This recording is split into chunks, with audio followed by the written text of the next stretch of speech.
I like salad. Do you like salad?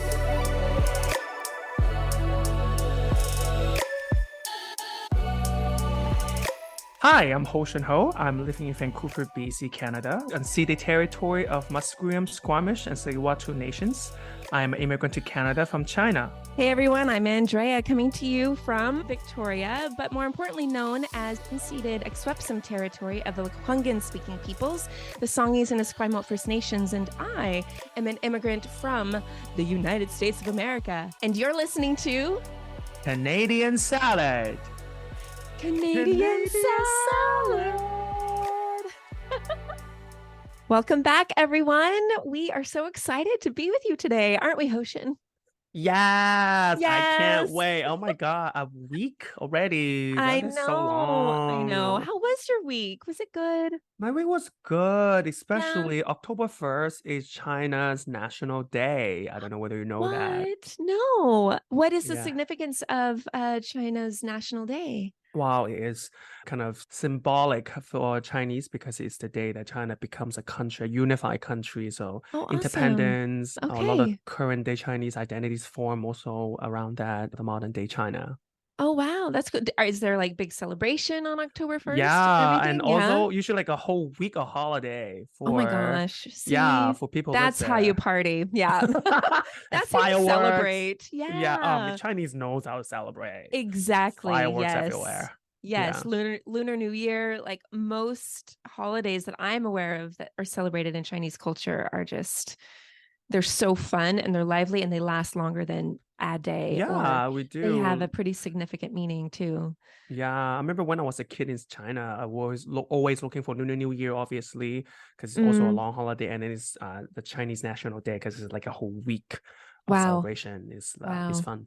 That's For really kids, it's the cool. best. Yeah, Yeah. So is that related to what we're going to talk about today? exactly. Today we're gonna Ooh. talk about something Chinese, but give a Canadian touch. So we're gonna talk about Ooh. the Chinese Canadian history. Well, mostly gonna focus on BC, I would say.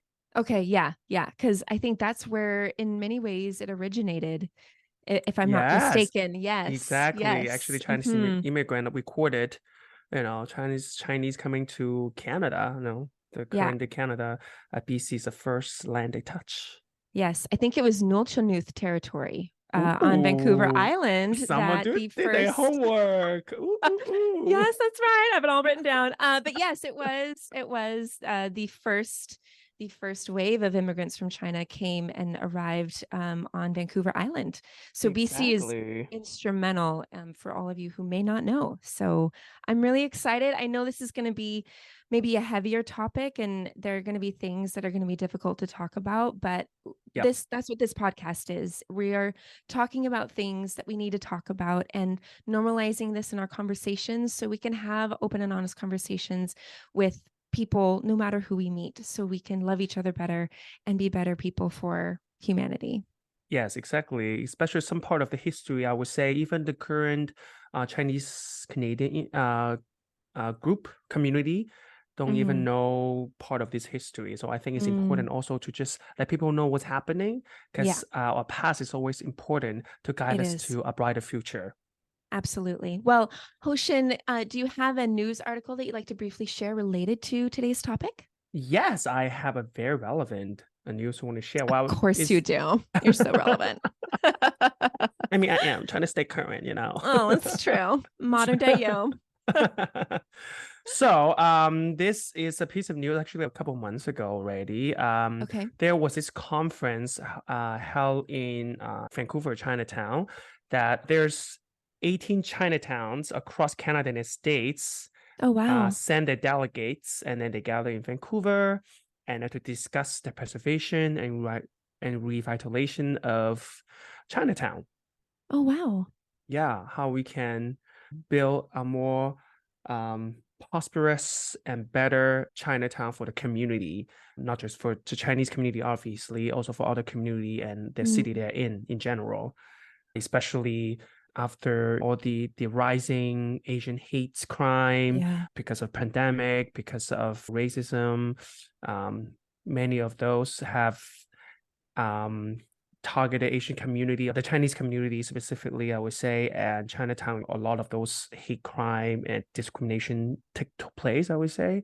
Right. Especially in 2021 or 22, I forgot which specific year, there was like a record high vandalization in Vancouver, Chinatown.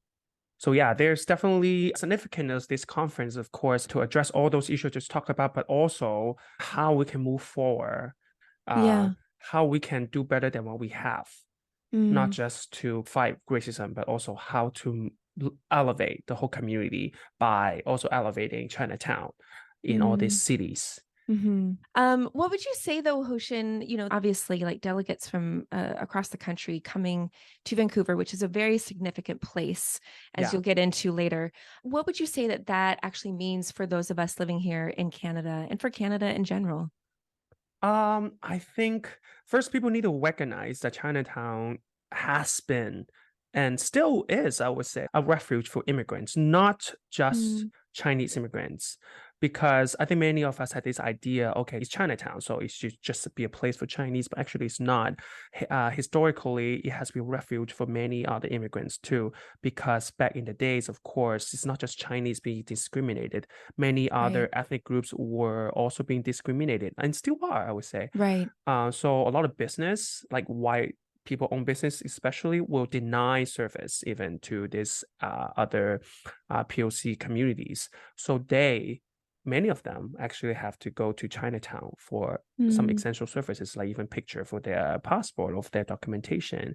Because there was an exhibition, I remember, I think last year in Chinatown, showcase a Chinese immigrant's photo studio. Actually, a lot of pictures that he took were actually for other immigrants. Oh, wow. A lot of them are not actually Chinese. Wow. So like that is one example of how Chinatown has been and still is a refuge for many immigrants and give them essential services that were denied just because of who they are by other society out there.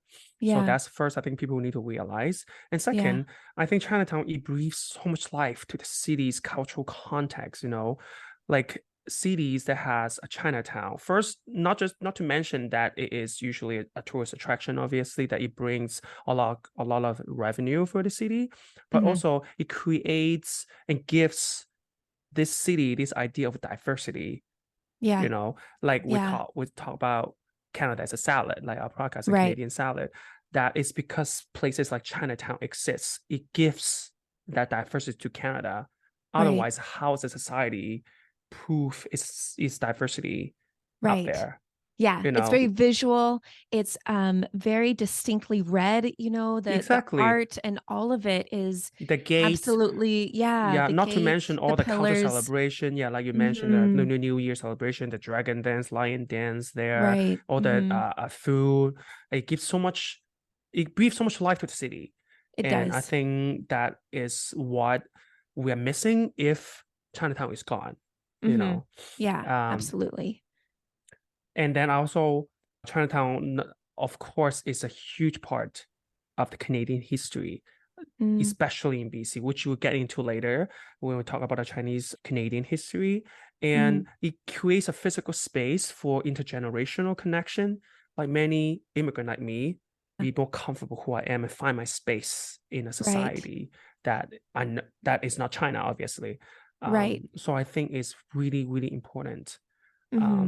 Not to mention that the Canada we know today really has to give gratitude to Chinese. Oh my gosh. Of course, we mentioned a couple episodes ago about the Canadian Pacific Railway. Of course, that's part of it too, right? A lot of the foundation that Chinese has made has contributed to the Canadian society. So preserving Chinatown, make sure that it stays, that people live there, have space to continue practice their culture. It's very important. It is. It is. Yeah. I think, I can only imagine, because the times that I've traveled overseas or I've lived abroad and I'm in a place that no one speaks the way I do, no one looks like me, like I'm feeling really out of place. When you find someone who's from your country of origin, there is this almost like this deep sigh, like I can rest in this person's company because they understand who I am and they know what I'm going through, and they can be almost in some ways, Chinatown to me, the times that I've passed through there or walked through there, it does seem very much like a beacon of Mm-hmm, culture, mm-hmm. a Oh, representation of the world in Canada. Chinatowns are always very significant. And I mean, we loved going to Lunar New Year when we saw the dragon dance. My son yeah. loved it. And, there were so many questions I had that I just wanted to ask, like, okay, why are they eating the vegetables in the doorway? And then why is this person passing out candy? And why does this person bang the drum? And is that drum any significance to anything else culturally? There's all of these questions that I have, but it is such a beautiful display of life and culture, and it's so much celebration. So, Exactly. Like I think, yeah, like I said, it gives so much layer of cultural context to the mhm, space, mhm, for like people that are not from China or understanding in yeah, Chinese or even in general Asian culture. If they go to Chinatown, they will have a little taste of it, or even going to the shop, seeing all these different cultural artifacts or things that maybe you don't normally see in a grocery store yeah, in other shops. It yeah, gives you that physical representation, different culture exists there, right? yeah. No, it's Um, true. It's yeah, true. My grandmother went to China. She went to the Great Wall, and did all the tourist things. And she came back, and I think I was maybe 10, 11 years old, and she gave me this little coin purse yeah. that had been stitched, and it was cotton and fabric, and it had like dragons weaved on it So and everything yeah, like that. And it was so precious to me because it was, one, from another country, but two, there was just so much to it that represented something that I was so unfamiliar with. And mm-hmm. again, it just became this symbol of, there is another life and world out there that I have yet to explore. And what a treasure to have someone bring back just one symbol of that country. So Yes. yeah. But do you want to share with us now, Hoshin, maybe just briefly a brief history of Chinese Canadians in British Columbia? Oh, would love to. Yes. Well, you actually mentioned a little bit in the beginning. Yes. The first kind of recorded Chinese immigrant coming to Canada, they arrived in Vancouver Island Hmm. around 1788. And of Hmm. course, there were laborers, like many Chinese came after them. They mainly brought to Canada as laborers. And Yeah. then, but around mid 1800s, and more Chinese came actually from the States, like San Francisco area, because the gold rush was kind of the Gum worst Sum. of, yeah. Yeah. It's- Gold Mountain. I looked it yeah. up. Gum Sum. Am I saying Gum, it right? yeah, Gumsan, yes. Gum San. Yeah, that's Okay. the Okay. Cantonese word for gold mountain, yes. Okay. Okay. Yeah. Yeah, because gold was found in British Columbia, and then the word spread, Right. all the way to San Of Francisco. So course. a lot of the gold digger, what they are, or they were. Yeah. I mean, yeah. Now that's a different meaning, but Yeah, yes. now different meaning, but back then they were digging gold. So, Yeah. and then they came all the way to Vancouver Island, most of them, Nanaimo even. This was a very prominent community back then in Nanaimo, Chinese community in Nanaimo, because of the gold rush. Okay. And then after that, another wave of Chinese immigrant came to Canada because of, again, what we mentioned many times, the Canadian Pacific Railway. 1881. Yeah, 1881. 1881 to Oh, okay. 1884. Yeah. Yeah. Yeah, many Chinese labor, if I remember correctly, 17,000 Chinese labor Hmm. was shipped from China Wow. to Canada, and built the railway to Yeah. connect many provinces across Canada. And of course, we also mentioned that before, that they were given usually the most gruesome, difficult, dangerous Right. section of the job, and they were given Hmm. only half the price of what was given to the other work laborers. The European ones, the Right. Chinese, were given $1, and they were given $2. And then the irony is, I remember seeing this picture of the completion of the Yes. Canadian Pacific Railway. There's no Chinese in that picture. No. The iconic picture of the completion of the railway, No. there's no Exactly. Chinese Yeah. in that picture, and many Chinese had given their life for the railway, Absolutely. and yeah, they That were had not even died. Yeah. remembered by that yeah. No. Uh-uh. But No. anyway, Yeah. I yeah, think that was so I fun. read 1880, by 1882, 72% of railway workers were Yeah, Chinese immigrants. 72%. exactly. Like It the was majority were there. And it like you said, was they gave their lives. Some of it them some malnutrition, harsh conditions, many of them, and if you even consider kind of what kind of law was passed after they were brought to Oh, Canada to build the railway, like they gave their life for just for hmm. that, and Yeah. even for the ones that didn't die during the building of it, they Hmm. gave their life after in many ways. Right. So after the completion of the railway, which is 1884, Hmm. in 1885, the head tax was introduced, which means every Chinese, and only targeting Chinese, Right. every Chinese that entered Canada has to pay a $50 head tax. Remember, even the railway worker will pay $1 a Right. day. So if they Right. don't eat, they don't sleep, they don't pay anything, they don't do anything with that money, they have to work at least 15 days nonstop to pay one family member to come to Canada. If they have And kids, yeah, parents, wow.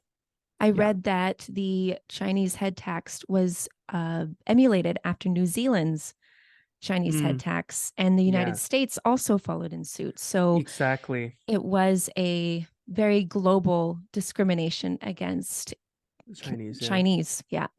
I mean, we can get into that even more, but this kind of discrimination law Hmm. kind of also forced many Chinese to move, like from BC, move to the States, and the States also have the head tax, and then they move even to all the way to Mexico. And then in Los Cabos nowadays, there's an underground Chinese city that was told that because they was discriminated, that they have to kind of live underground. Oh my gosh. I Just not had well, no idea. yeah, we can get into that maybe someday later. But Sure. that discrimination law had forced many Chinese to live very differently, even or Yeah. move around just to Hmm. find a space that they can live freely as anyone else. Um, but well, that was not the Yeah. case at that time.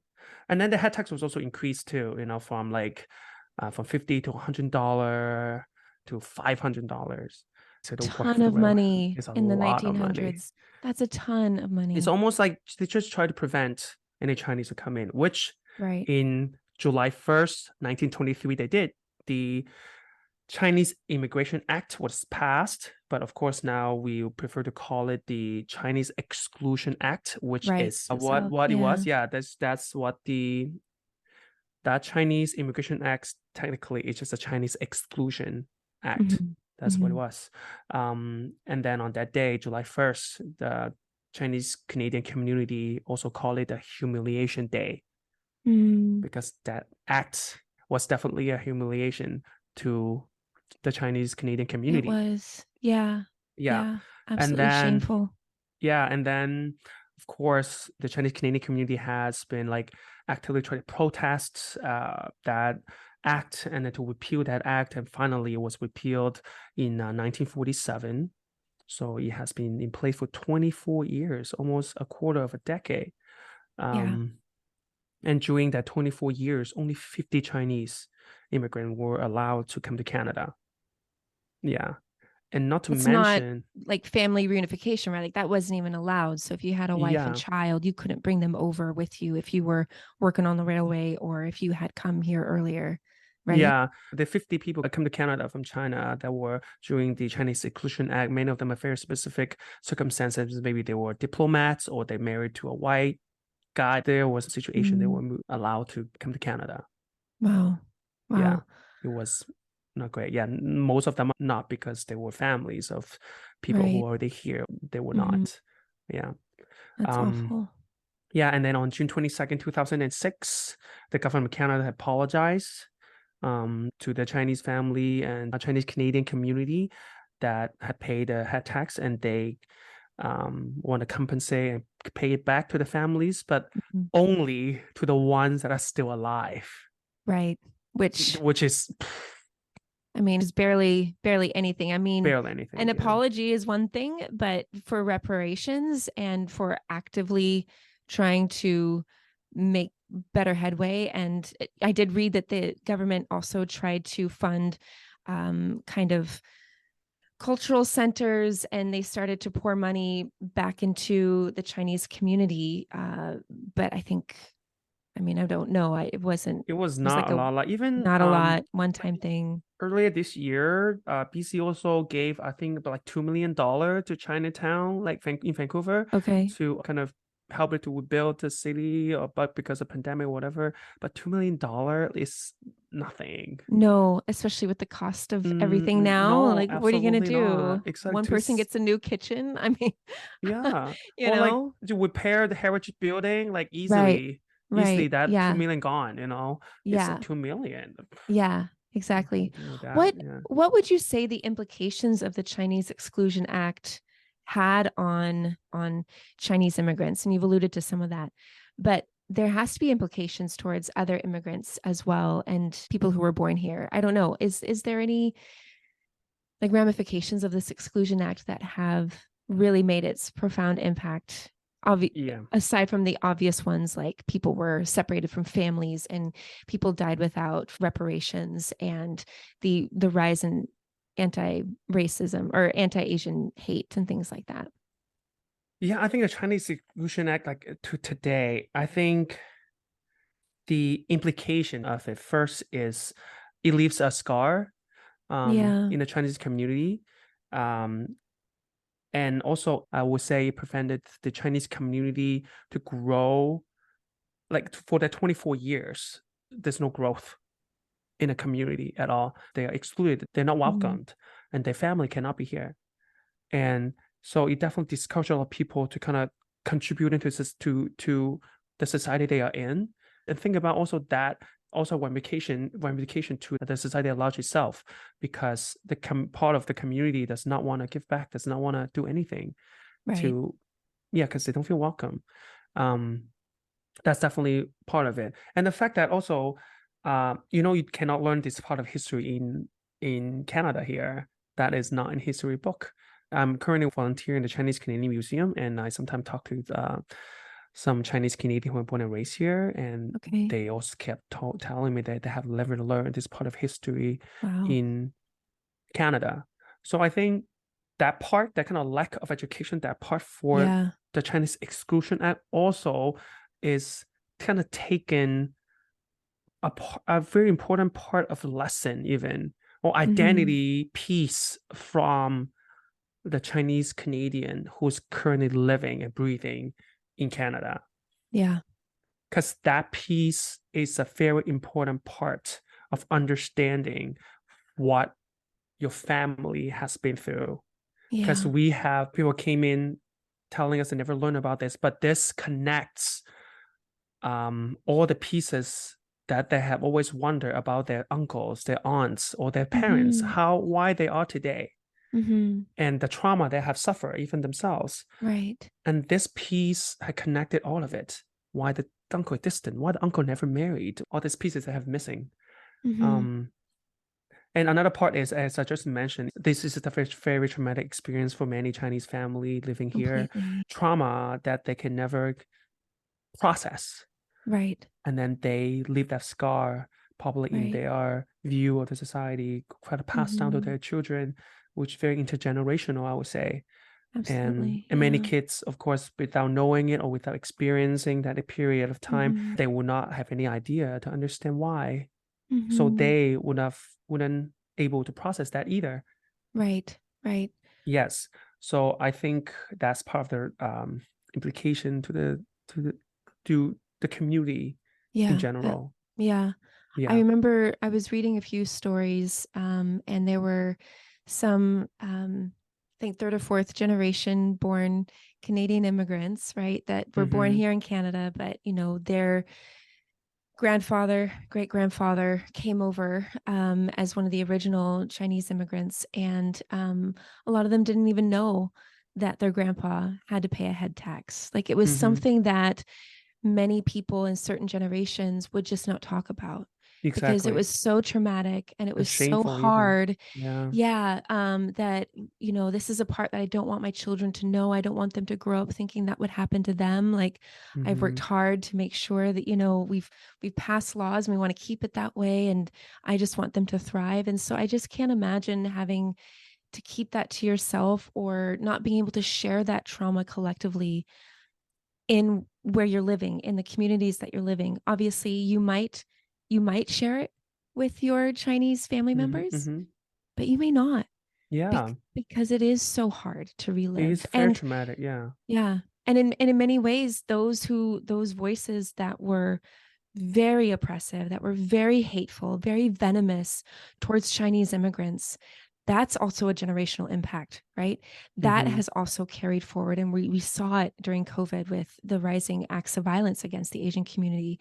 We hear it, you see it, you experience it, right? So generations, we've just continued to carry. And that's why it's such a difficult topic, but it's so important to hear these stories and to recognize this is Canada's history, and this is important to know, because no one should ever be taxed on who they are. They should never be excluded for who they are. Yeah. I have a question, Hoshin. I mean, just even reading through the history myself, I just don't know how people who experienced all that persisted in the face of intense persecution. What would you say helped people persist and continue and persevere? I mean, we can say the human spirit, but I mean, I'm just curious, what in your mind, what was it that kept them going? I think part of it is spaces like Chinatown. I want to go back to that part. These spaces, physical spaces like Chinatown, helped the Chinese Canadian immigrants persist in the face of all these intense discriminations, because back then the Exclusion Act prevented many people to reunite with their family. So many of them here were just themselves, alone with no one to know. But Chinatown collectively had created many ways for these people to not feel alone.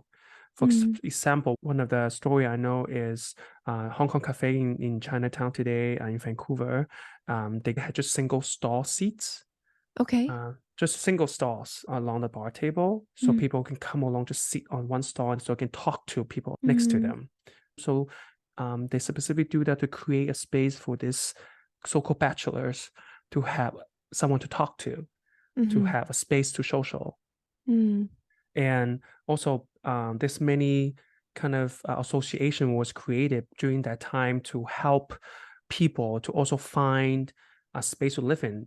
Even there was buildings that were just created for these bachelors, quote unquote, to collectively live together. Because of course, if you live alone, you don't. And then also with all that discrimination, it's so difficult to find spaces. So they just created this space specifically for bachelors to live together, to care for each other in some sense, to create a community for them. So I would say the number one thing that helped the Chinese Canadian immigrants to persist is definitely that community itself that helped them together, help everyone together, which I think that's the beauty of the collective culture. And also in the face of hardship is always the time for humanity to shine. And that the Chinese Exclusion definitely is a time to test the humanities of Chinese immigrant in that time as well. And they band together, they help each other, which is a beautiful thing, which of course is very unnecessary, because they didn't have to do that if not because of some stupid people there trying to exclude someone. Right. So I would say that's the part. The collective spirit. That is something that I know growing up in the Western Hemisphere on Turtle Island. Collectivism is not something that you have unless you are a part of a certain group or you believe the certain thing. Maybe you're, we're all Republicans, we're all Democrats or whatever, but individualism really, and you see this in natural disasters. You don't see anyone in natural disasters being like, no, I'm good, as they're floating down, a flooded highway, by themselves. No one's saying that. They're like, I need community. I need someone to help me. And communities come together, like you said, when death is like in your face. And if, in order to survive, we have to press into each other. And I think that's something that I hope we can continue to do going down the road. Like even people who are not Chinese immigrants, people who are not from China, that we actually remember that we are still a part of a collective communal Absolutely. family. We need Absolutely. one another. We need each other's differences. We need each other's languages, cultures, and traditions. We are better together than we are apart. Yes, I think if there's one lesson that is this history had taught us, I mean, for Canadians in general, not just Chinese Canadian communities, is we always need each other to survive. Discrimination, prejudice only can bring us apart. It's never gonna bring us together, and we definitely need each other to keep going. Yeah, We do. yeah. Yeah. Thank you, Hoshin, for sharing all of that. Honestly, I think our listeners are going to learn a lot. I know I learned a lot listening to you during research. And we're going to link a lot of great resources on our website. So if you want to explore, we encourage you to explore the history of Chinese immigrants and Canada's history, because it's very, very important that we are made aware of our neighbor and our family members that are here. So, well, it's pop quiz time. Yay! My favorite part. Yes, I know. It's so fun because I feel like I always feel like, oh, I've got a good question. Hoshin is not going to get this answer. And I feel like the last few episodes you've been really, really close. If not, you've gotten the answer a few times. So we'll see. This was a hard one for me, this pop quiz, because it's related all to China and to Chinese history. And I'm like, well, Hoshin probably knows this all. So I don't even know. This is a good question. But we're going to ask each other a question related to the topic that we talked about today. Neither of us know the question and neither of us know the answer. There's been no preparing at all except in our own. So would you like to go first, Hoshin? Oh, okay. I can go first. I always deflect to you because the hot seat is not always fun for me. My question for you is, I think you know that BC has the most Chinese population. Yes. But do you know the second one, the second province? Number 2 has the most Chinese immigrants. Yes. Which one? Alberta. No? No, it's Really? not Alberta. Close. Dang. No. Oh, actually not close, but yeah, not even Nova close. Scotia. No. Oh, snap. I have no idea. Ontario. Okay. Yes, Ontario have the second highest Chinese immigrant populations. Yes. Okay, great. Did they have a Chinatown in Toronto? Yeah, I have been to Okay. I've been to Ontario. Yeah, Ottawa, Toronto. Nice. Yeah. Does Ottawa I don't think Ottawa has. I don't think I've ever been to. If Ottawa has a Chinatown, I don't think I've been there. But the Toronto one, I have. Yes. Yeah. Okay. Nice. Okay. Well, let's get to know Ontario's number 2. Okay. Great. Well, what about your question? The question I want to ask you, Hoshin, is what food is loved by Canadians but was invented by the Chinese? Not by Canadian, but invented by Chinese. By Chinese immigrants. Like Chinese Canadian immigrants? Chinese Canadian immigrants, yeah. Ooh. So it's not like Chinese food. So okay. Ooh. It's a very distinct dish. Distinct? Like distinct Chinese dish? No, for Canada. Oh. Canadians like it. That's probably why you haven't heard it. It's not poutine. It's poutine. Oh yeah, the Quebecois are gonna kill me. Scratch that. Don't go to Quebec. Just don't go. I don't know. Really don't. You don't know ginger beef. What? Ginger beef. Wow, so definitely not Chinese. No, it's not. So it originated out of a restaurant in Alberta, actually in Calgary, the Silver Inn restaurant. It was a family-owned Chinese restaurant, and they invented ginger beef to introduce new Chinese foods to Western palates. I love this story. The family was interviewed, and they said, well, the dish was actually made by mistake. The story goes that my oldest brother was a trained chef, and when we first decided to open the restaurant, he noticed that Canadians like to eat French fries. Yeah. of course. And then being in Alberta, people liked to eat beef. Mm. So they're trying to find a way to mix the two together. Mm-hmm. And they figured out that they could get the beef to get as crunchy as a French fry and then pair it with like a sweet and sour sauce, kind of like a ketchup. And that was the birth of ginger beef. And so if you... I don't think I ever had that dish. But I would be so interested if you actually Yeah. liked it. I would be very interested. I think next time you go to a Chinese restaurant, order ginger beef. I mean, if they have have it, yeah. I don't know. I don't think any authentic Chinese restaurant will have that, but I might be wrong. Yeah, I mean, but that's, for businesses to survive, right? Yes, of course they Especially have to. Chinese Canadians, you have to adapt in some ways. Like, how do we incorporate local culture and society into what we're providing? And they said that they wanted to adapt to the local palate. And their business did, like, it took off actually. They invented a few other dishes, and they were very successful business for like over 50 years. So Yeah. Wow. anyway, yeah. Oh, that's So interesting. we're going to wrap it up, but Hoshin, do you want to give the listeners a sneak speak into what we're going to talk about next? Yes, because we're in October, we all know that Yes. Canadian Thanksgiving is in which month again? In October. Exactly. Thank you. So Hey, you're Mine's you're in November. American. I just want to make sure you know. Oh, I know. So yeah, our next episode is gonna be about Thanksgiving, but it's more about gratitude.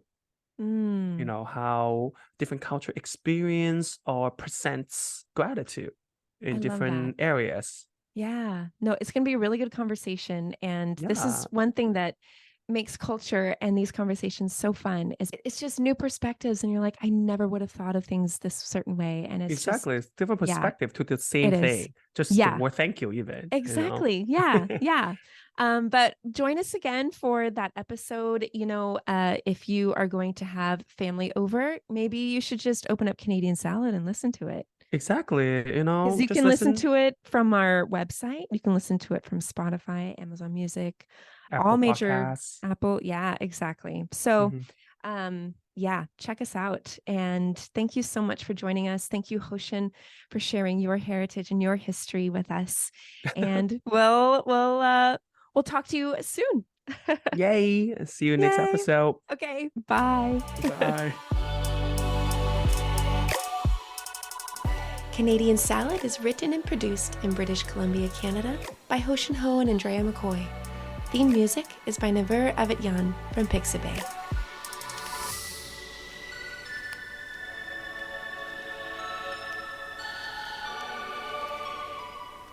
This has been a good Drinklin production.